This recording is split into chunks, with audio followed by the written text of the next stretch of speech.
Why I Believe in God, Part 3, the third 10 years of my life. In Part 1, I looked at the first 10 years of my life. These can be summarized as the years of serene bliss despite sailing over choppy and troubled waters.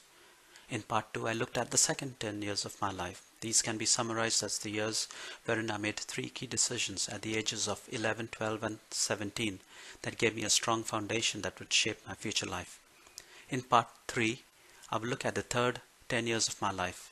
These can be summarized as years when I found myself at the very bottom rung of the corporate ladder and had no one to trust in but God, who through people around me gave me messages that guided me and allowed me to climb up the ladder of success. At the age of 21, this is where my story begins. I took the decision after 5 years of being in religious life to leave it and step outside into the big wide world. Why did I take this dramatic decision? I still do not understand it till today.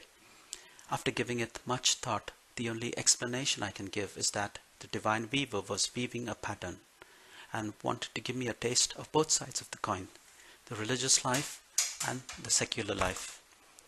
And the divine weaver did this in a spectacular fashion by placing me at the starting point, which turned out to be the very bottom of the corporate ladder.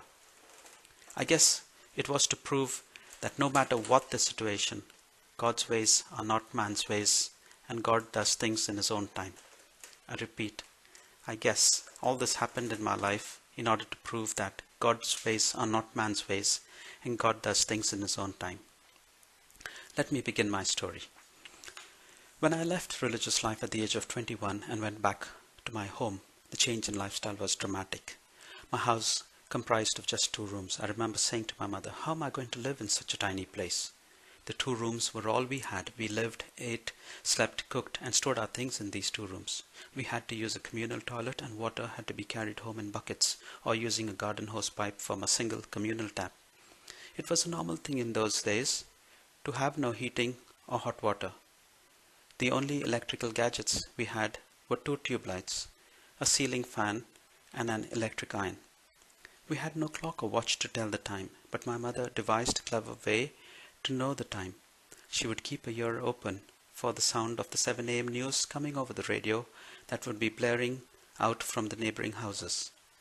As I look back, this was the divine weaver giving me a lesson in humility. At the age of 20, I had respect, authority, and lived in a huge religious house. The very next year, at the age of 21, I had to accept my situation of utter poverty.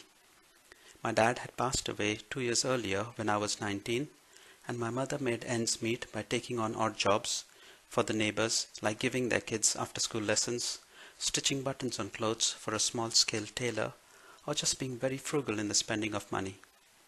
Wow, quite a harsh initiation into my adult life. If on the home front life was quite stark, it was no different on the career front. All my friends who did not enter religious life had already got a 5-year head start ahead of me in their careers. My bachelor's degree in philosophy had no value. I had no money, no contacts, no starting point. I now seriously wanted to go out into the world and earn some money. I felt that all my life I had depended on other humans for my needs, and now for the first time I wanted to depend on myself. Not knowing where to start, I asked my mother to ask around in the neighborhood if anyone knew of any job for a young 21-year-old. And soon enough I was given a job in a shipyard. This was not a fancy job of any kind. It was a tough job in an industrial warehouse setting. It was an 8 a.m. to 4 p.m. shift, 6 days a week. At the end of the month, when I received my salary in the form of cash in an envelope, I just could not believe how small the salary was. I felt totally down. I literally felt like the prodigal son who was at the very bottom eating the scraps fed to the pigs.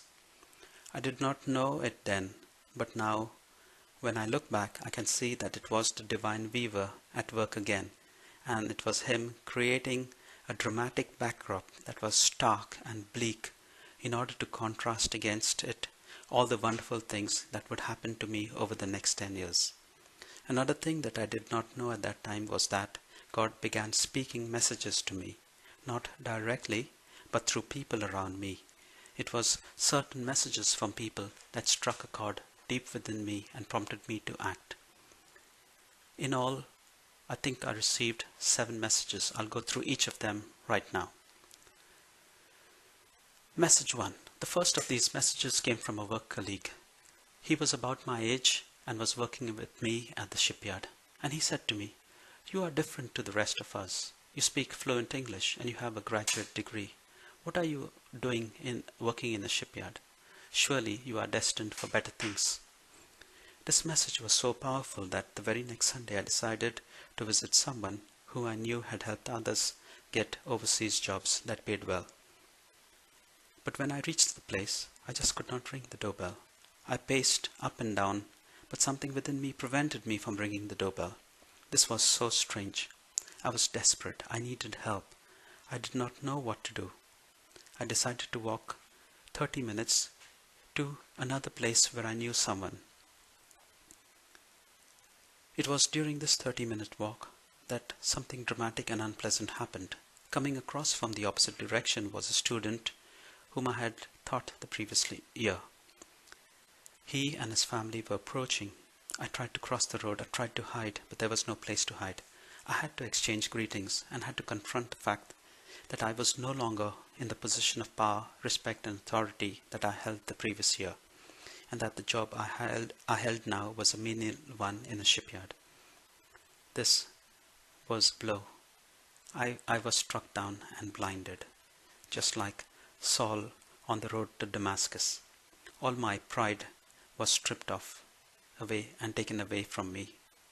I was made a broken man, and I was blind. I could not see any light out of the situation. All I did was cry out to this divine being to help me. So just as God inspired Ananias to meet Saul, and the scales fell out of Saul's eyes, so did God inspire another person to convey his message to me. Message 2. The second of the messages came when I reached the next place I was visiting, and by sheer chance went into the office of this person whom I had known just to say hello. And during our conversation, he out of the blue told me, "Get into IT, as skills in IT are in high demand and companies were body shopping people with high skills abroad." This was such an important message to me. I doubt if that person knew that that person was being an instrument in relaying God's message to me. Message 3. The third of the messages came when I was crying out to God for help to find me a place to study IT. My neighbor who lived across the street told me that her college had an IT company visit them, and that she said to me, "The IT company is opening a new branch much nearer to my home and are offering a 2-year and 3-year part-time course, and that I needed to join them. And they were offering a student loan with the local bank." My mother and I visited the IT Education Center and got the particulars for the 2-year course called Higher Diploma in Software Engineering, which one could take while doing a bachelor's degree in parallel. The cost of the course was exorbitant, but to my utter amazement and surprise, my poor mother gave everything she had. She took all her life savings and pledged it with the bank as a guarantee so that I could be awarded a student loan. Thus I started studying IT. I had to leave my job at the shipyard and had to look for another job that could accommodate my part-time studies. I again cried out to the Lord for help. Message 4. The fourth of the messages came from an old school friend who had studied with me from the ages of 12 to 16. He said, "You need to join this education agency that is recruiting instructors for home tuitions, and you will be required to travel to students' homes to impart the training." He told me that the rates for teaching French were much higher. So this is what I did. I worked and studied at the same time. At this time, I visited a priest I had known to lend a helping hand, and when the priest learnt that I had a huge loan on my shoulders, he gave me all the money he had been collecting for his Silver Jubilee celebrations. The immense sacrifice of this priest touched me deeply, and I wanted to keep the trust that this priest had put into a young man of 21 just starting out in life. I worked really hard in order to collect the money, and believe it or not, the money started to flow in. So much so that, to my surprise, at the end of the first year, I was able to return back all the money that the priest had lent me. At the age of 22, I took my first IT job and thus started to climb the corporate ladder. I also enrolled in the distance education program for a bachelor degree in arts.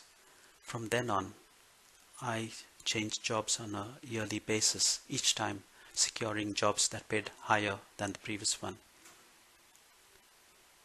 Message 5. The fifth of the messages came at the age of 27 from a work colleague whom I had worked with in the early 20s. She rang me out of the blue and said, "Who is on the line?" I did not understand and said to her, "It's just you and me, no one else on the phone line." She said, "Not the phone line, you fool. Who are you planning to get married to?" I told her that marriage was far away and I would only get married once I had collected enough money and that I was not looking at this moment. But she insisted on me meeting her cousin who was visiting shortly. And this is the story of how God provided again and brought a beautiful girl into my life through this work colleague. This was too good to be true. I just could not believe that this wonderful thing was happening to me. A year later, on the day of our wedding, as I saw my wife-to-be in her bridal gown, I clearly remember thinking, she is really serious about getting married to me. I felt tremendously blessed. This was such a bright moment for me. The colors in my life just kept getting brighter and brighter.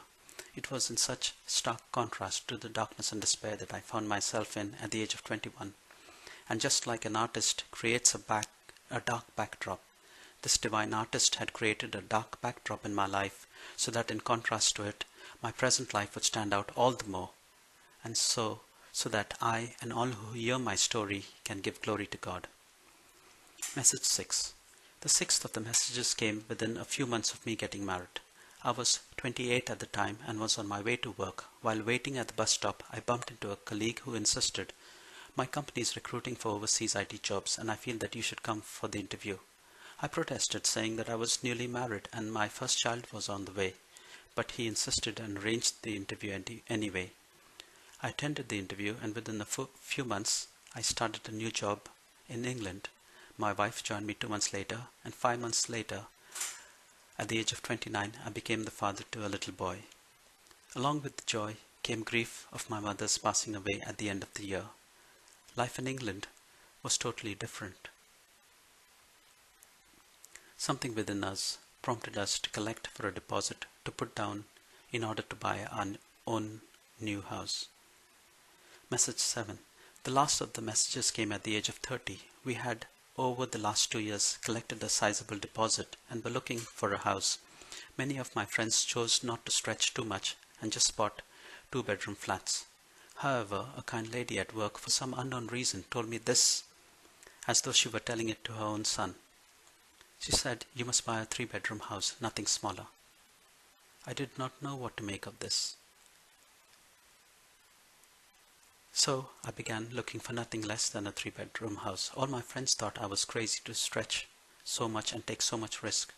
But I had the peace in my heart and I bought my first 3-bedroom house in London. You cannot imagine the pride I felt when I looked at the tapestry God had weaved in my life over the 10 years. From the depths of despair, He had carried me on the wings of grace to a life in England where I had bought my first house and lived in it with my wife and son. How can I say there's no God? There's too much going on in my life to ignore the presence of the divine being in my life. I end by saying, God's ways are not man's ways, and God does things in His own time.